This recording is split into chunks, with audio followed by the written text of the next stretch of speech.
supposed to hear anything. I was Okay. totally kidding. Here we go. Adrianne Walujo, how are you doing? Sorry, everyone, you probably couldn't hear me. Just welcome to the show. We're just going to get started because we don't have a ton of time today. Hi, Adrianne. How you doing? I'm good. I'm well. Thank you, Flynn. How about you? I'm good, thank you. I've been tinkering around with a lot of audio outputs lately, and did some other things recently, and I clearly wasn't ready, and have everything set up. But it's so great to have you here as part of this series. You're speaking at Adobe MAX this year. I think it was maybe 2 or 3 years ago was the last time that you spoke at Adobe MAX, Yeah, it was 2021. I can't believe it's 3 years ago. It doesn't feel that long ago, but it's apparently 3 years ago. which is Um, crazy, right? Time it is. It flies. is crazy. Yes, time flies. Well, it's great that we Um, have you here. I know that we only have you we only have a bit of a short time today, so we're going to be short and sweet with everything. You're a digital illustrator, Melbourne-based, and I think we're just going to share some of your work for those people that aren't aware of like who you are and what you do. And let's check it out so we can see that now. We can see some of your illustration work on your website. yeah, so thanks, Flynn, for the kind introduction. I've been working as a professional illustrator for over almost 8 years now. Mm. Again, like time flies Yeah. because it didn't feel like that long ago since I graduated. So I studied animation and now I focused a lot on illustration, design. I work a lot with agencies like to help with like marketing campaigns Mm. and also work with like art directors and brand like companies, startups. So here are like the kind of works that I do nowadays. This is a mock-up. Again, like a lot of people thought like this is a real mural. I wish. It's something that I want to do one day when my kid is older, because then I'll have time. Yeah. And yeah, like a few other work that I do in collaboration with brands. Also, like this one is like my one of my favorite ones. This is for CARE, it's a nonprofit foundation, and this is for Sign Lab. So they are an app. It's like Duolingo, but imagine like for sign language. Oh, So wow. they have, yeah, like they have such an amazing mission. Like I've worked with them again. So I worked with them actually first time in 2021. Mm. This was a while ago, but then like recently they reached out to me because they've been doing well and they want to expand like their brand. So I've been working with them again recently.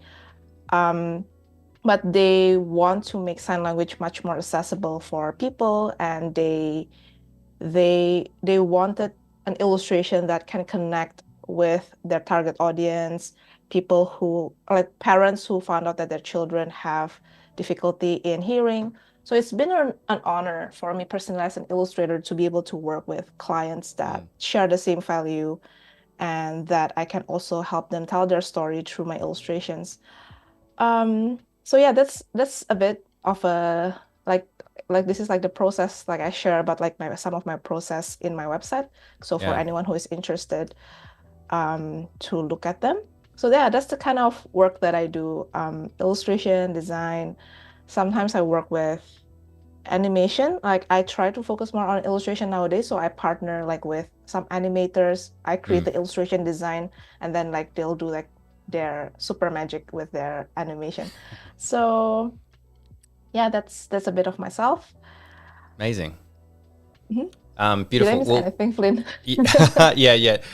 That's amazing. You know, I'm such a huge fan of your work. So lovely to see it. And that mural, your mock-up game is on point because that's really good. I think having the brickwork show through there, and you've got the colors right and everything. Did you just use Photoshop to kind of do that to get that sorted? Yeah, this was actually I took a photo of like a real landmark, which I think nowadays is like much better. So like this is actually like an Adobe project as well where I show off the new generative fill. Oh, right. And I took a photo and then what I did is like I can just quickly select some parts that I want to remove. I think there were like some signs around the walls. Mm. So I asked the AI to kind of remove that part and then I apply my illustration on top. So I mean, like, this is such a great way to show potential clients, or you have a cafe that you love and you want to pitch in your work. So you can take a photo of their wall, you can edit them quickly in Photoshop, and then you can apply the illustration on the wall. Yeah. So it's yeah, like I feel in the past 1.5 years as I focus on full-time freelancing, a lot of the work that is really important is showing the clients what you can do for them. And that's also the things that I was like talking about in my Adobe MAX session. Is that okay if I talk Yeah, about let's that now? segue to that. That was a brilliant, that was an amazing segue. You haven't been on for so long. You're such a natural. Oh, thanks, Flynn. You didn't know. Maybe I have been rehearsing that in my head, but Maybe, yeah, definitely. Okay, let's do it. Segue through. So this is your yeah. session. Great. Yeah, so this is my session that is going to go live on actually Tuesday, 15th of October, so less than 2 weeks from now. Yeah, And it's talking about how I know like a lot of people that message me, they ask like, oh, how do you find clients and how do you market yourself? Because I think that's like one of the big pain points for a lot of creative is finding the projects that they want to do. yeah, And but at the same time, like, it takes a lot of work. It takes a lot of time to be able to create, to be able to also market yourself. It's time consuming, like we all know that. mm, So in my session here, I just share about some of the things that illustrators or designers can do. Animation is definitely one way to attract attention in the social media platform. So I used Illustrator and Adobe Express to animate some design elements. So it's an easy one, like anyone, like a beginners can like follow this session. And mm, I hope that so I'll be like creating some assets from like only in 15 minutes, so other people can also do that in 15 minutes. yeah, Yeah, and you don't have to have advanced animation skill if you're not in that field, but you can still make quite awesome animation in Express. yeah. Yeah. That's awesome. Yeah, I love that as well. And we were talking, and I know you've got a history of, being in After Effects and doing like high level kind of animation, animating your assets. So it's quite cool that these days there's a approachable version, right, for the rest of us that takes a little bit less time consuming, but you can make things look really professional, which is really great, especially for social media and sort of making things a little bit more interactive for our screens. Yeah. And I guess like with After Effects, especially when you're traveling on the go, your laptop may not always be strong enough Yeah, to like run like really heavy software. So Express is great for when you are, say, like you are remote working somewhere. yeah. It's really accessible for a lot of people now. That's super Yeah. cool. Well, that's great. So everyone go and check that out. So when you register for Adobe Max, doesn't matter where you are in the world, you can go and you can register, and you can pick your sessions that you want to see. It's always great to do that in advance, so you can kind of pick and choose what you want to see. But don't worry, you can still watch everything. Almost everything is available on demand. I don't think there's very much this year that isn't available on demand. So yeah, so go and check it out, and yeah, check out Max today. But we've only got a bit of time with you, and as always, we want to kind of jump into some Illustrator, chat about some illustration while we're at it, and learn a little bit more from you. So should we jump across to some of that? Yeah, sure. I think in a similar kind of theme, which is like about marketing and finding like clients, Mm. but also about being part of a community, I would recommend a lot of creative to join drawing challenges. Like Flynn, are you familiar with like art challenges on Instagram and things like I that? am like I think the original one that I was. Oh my gosh, I'm drawing a blank. Oh my goodness, what's it called? Johanna will help me In out. Inktober? The typography one. I've always tried to enter, Oh, and I get about a week in, and then I give up.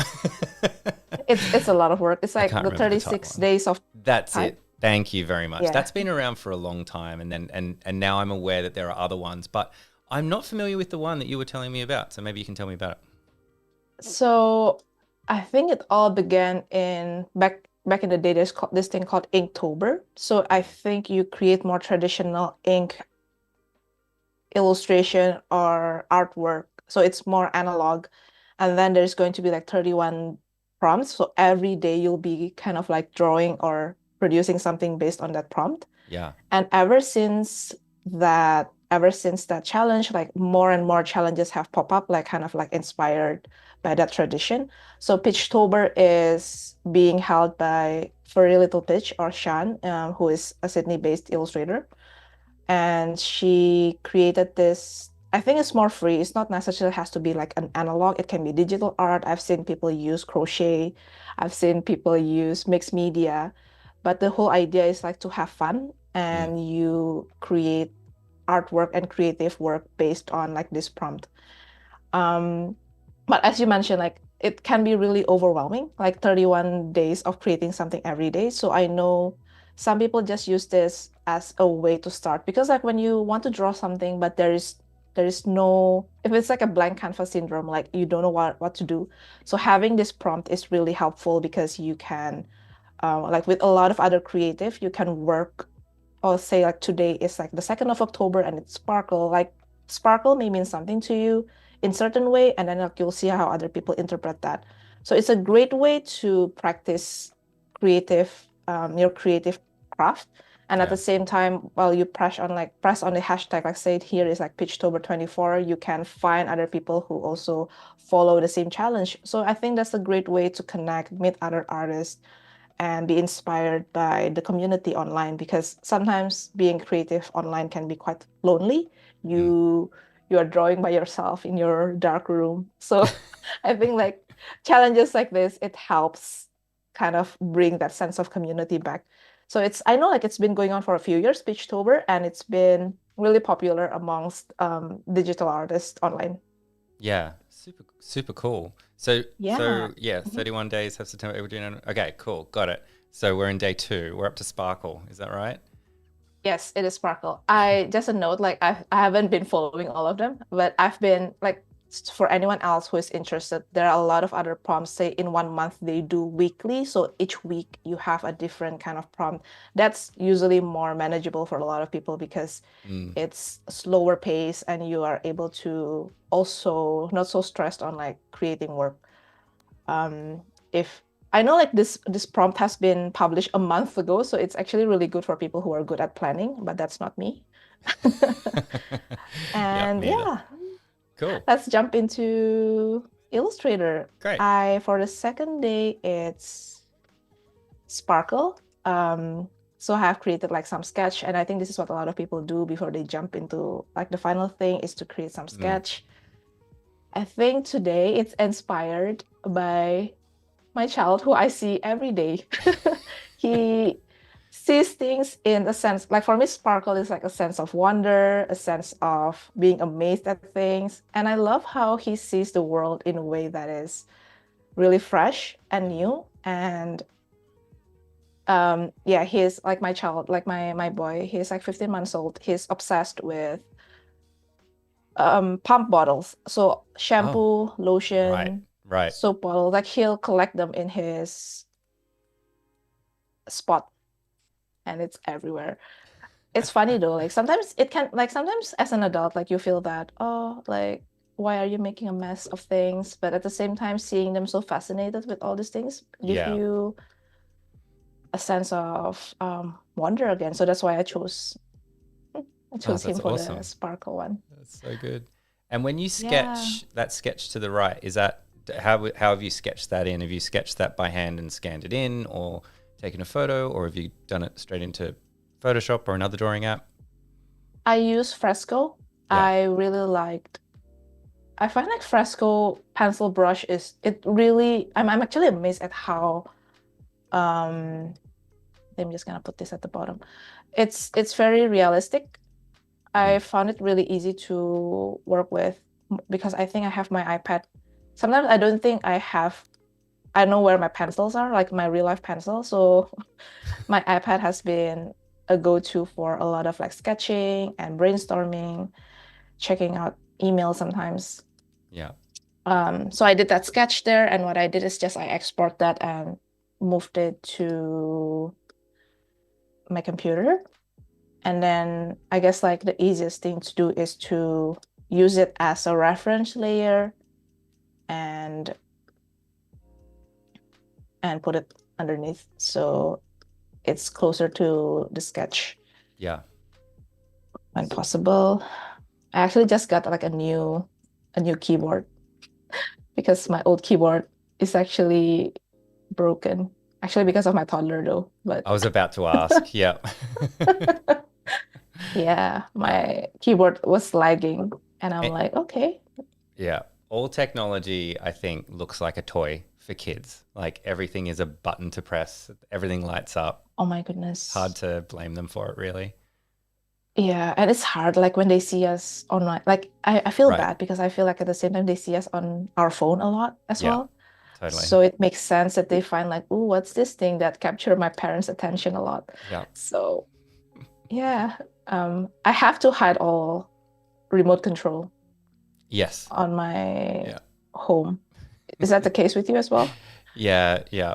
My daughter went through a phase of just hiding things in drawers, and we lost the remote control for about a week and a half or something. And it was in the bottom, in the grill of the oven. Um, Thankfully, we didn't cook it. I don't know how, but yeah, that's where we found it. Did you found it by accident? Yeah, we found it by accident when we were about to use the oven as well. So we almost melted the remote control. Oh my Yeah, she goodness. just hide keys, everything, everywhere. Yep.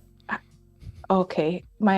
Yeah, actually my toddler also lost my parents' remote control. They were like looking for the house and it's under the changing table. Right. Yeah, exactly. They're menaces. Yeah.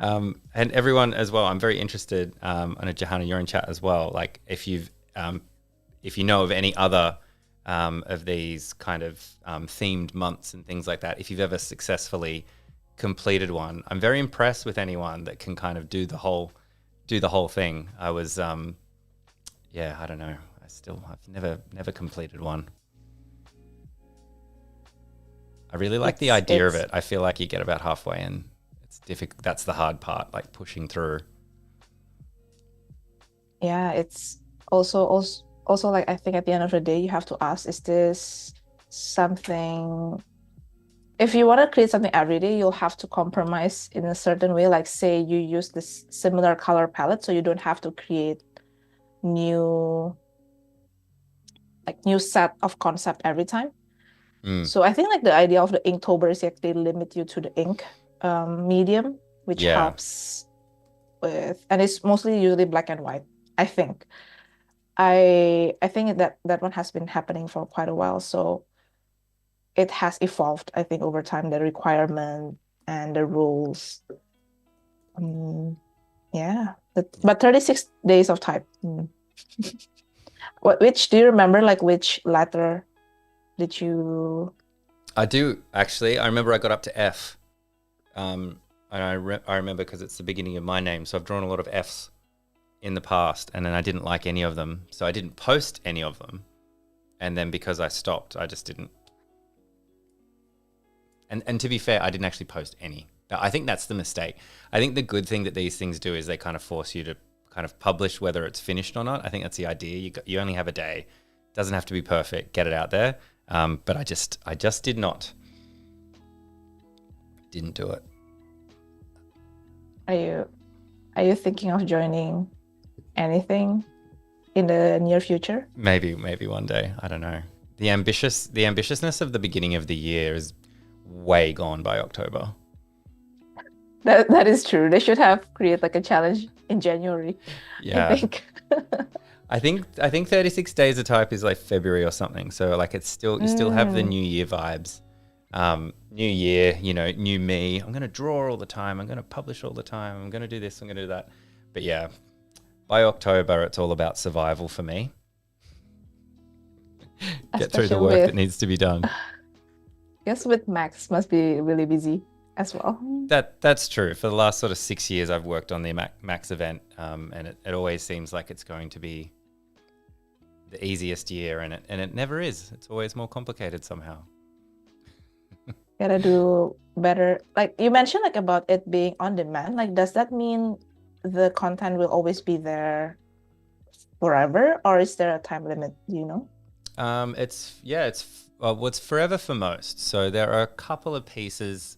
Not across everything, but there are a couple of bits and pieces here and there, or particular speakers might have something where they're doing something that's a bit time sensitive, or maybe they're doing something that they might, you know, go on the road and present. So there might be a speaker who's presenting Mm, their talk that they are also going on tour to talk.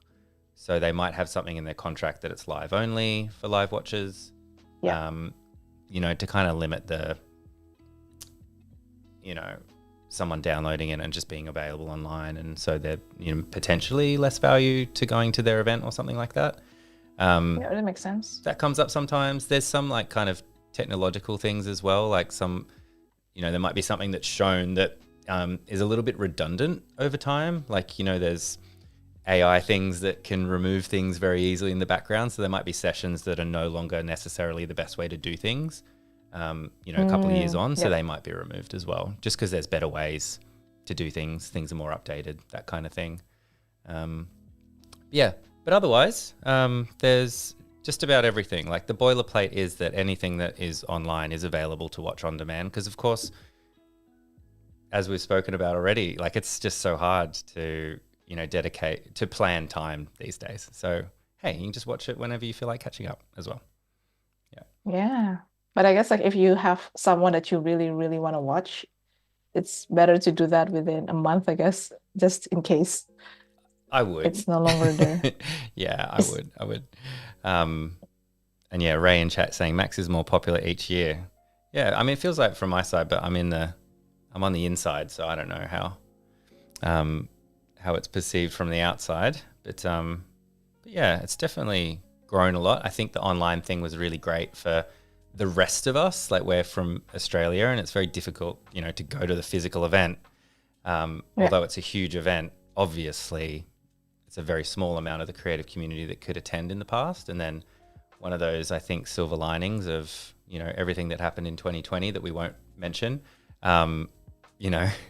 It is that we still do online, which is great because it's free, and you get tons and tons of it. So I think it's pretty cool. That's true. And yeah, it's free. So I feel like it's sometimes, yeah, I like there are a lot of sessions that I'm really interested to look at, but I need to take my time to browse through the catalog, I guess, and just see like the different topics. Because sometimes you don't even realize you're interested in something until you see the title. It's yeah, I love, like, one of the things that I've been doing is like when I learn something is it's so important to apply it. I know that sounds silly because like sometimes you hear a lot of content and it's really good content, but they don't mean much until you try applying some of the tips that you've heard. So I think that's like my homework. I tend to get lost in the, oh yeah, I'm gonna like watch a lot of things and gain a lot of knowledge, and then I don't put it I don't put it to practice. Yeah. So this year I'll watch a few sessions and then I'll tell myself, hey, you have to do it. But we'll see. What would it be illustration like speakers and content that you would be mostly interested in, or would it be something that's outside of your wheelhouse because you want to, what would you be interested in theory? I think I want to check out like really the new updates for Illustrator because I think as I've been using this for years, what I tend to do is like I end up using just the same method again and again and again. Yeah. And then not realizing that a lot of the engineers are putting their hard work to create it to make the software much easier to use. Yeah. And I didn't know about it because I didn't try to kind of like refresh my knowledge. So I'm really interested to see some of the newer feature for both animation and also illustration to see if there's some techniques that I can adopt in my workflow. And the other one would be, I think I'm always interested to hear more about like I don't know, AI. AI is interesting, and also business or marketing things. How about you, Flynn? Yeah, I'm across the board, I think, because we do Adobe Live. So, we have every kind of creator you can imagine on. So I tend to be pretty interested in what's happening kind of across the board. I guess if I was an attendee only, I think the main stuff, it usually changes each year. I think the main stuff for me is video and audio related things, because I find it's kind of a little bit magic. I think that's kind of the next kind of area. And even with social and stuff, like social's changed so much that everything's vertically shot now, and I'm old enough to remember people being like turn your phone the other way around, like it wasn't that long ago, and now everything is vertically shot, or you need to do two shots, and everything has to be considered for video for social, or movement animation for social, right? So yeah, very interested in what's happening there. I find the people that are in the practice of either directing or editing, or engineering those bits of software and tools, I'll sit that those are the sessions that I'll sit down kind of with my mouth open, kind of going, "Oh my God, what is this world? This person's a magician." Like, yeah, it kind of blows me away and gets me excited.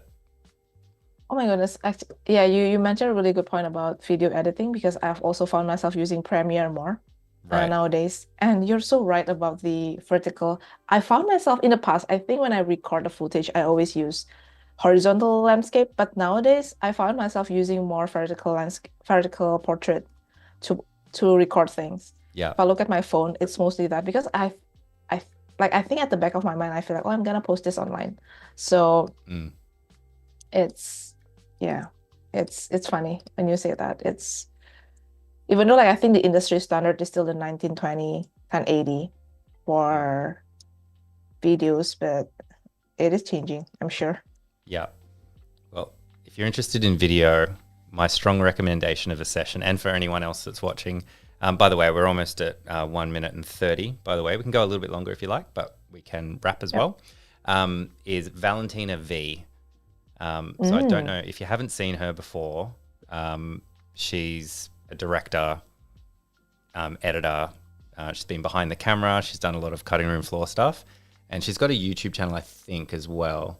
But every session at Max that I've seen her, I've been really blown away. She knows so much about. Oh wow. She did this session, I think it was Max last year. It may have actually been another event. But yeah, Valentina, she did one where everyone kind of is getting up and showing their show reels and, showing the final product. And she did something very different where she brought all of her lights and her equipment and just showed everybody how to light a shoot live on stage, which was just Yep. it was Okay. just so cool. It's like, yeah, this is all great, but I'm going to show you actually how you do it. It was awesome. Really, really cool. Yeah, that sounds really yeah, I need to lighting is hard. I Oh, it's think so that's hard. one of the challenges for me, like a bit of sneak peek when I'm creating the Max session is kind of ensuring the lighting is amazing. And yeah, I need to check that out then. I just checked the website just to make sure she was actually talking this year. She is. She's doing 3 sessions. She's doing 3 different sessions, which Oh might be wow. Okay. a record of. Just doing a beyond the basics, so leveling up, so video editing for basics. That'll be in Premiere Pro. She's doing one in shooting and editing interviews, so that's one that I'll be super interested in, and that's like in Premiere Pro. So that'd be Mm, great. So I'd imagine she's going to bring footage, talk about how you shoot, A and B camera, maybe even a C camera, how you edit it in Premiere Pro, and then editing secrets, advanced techniques. So there you go. Check it out. so Anyone interested in video? so is she based in Australia or She's American. Yeah, she's from the US. I think she's LA based. all right. Yeah, I need to video editing. It's and I kind of like it. Like video editing is really fun. I found that really Mm. I'm sad. Like when you say it about like the January, I want to create more content. Like I want to create, like want to draw more. I wanted to create more YouTube videos, but so hard to find the time. It's very time consuming, isn't it? It's surprising how time consuming that sort of thing can be. Yeah. I'm just gonna quickly do. I think like a lot of people, this is like a trick I've learned from someone some times ago. It's to where it is. Don't you love it? Like when you're looking for something, like it's always there. Oh, there you go. It's the Yeah. pucker and bloat.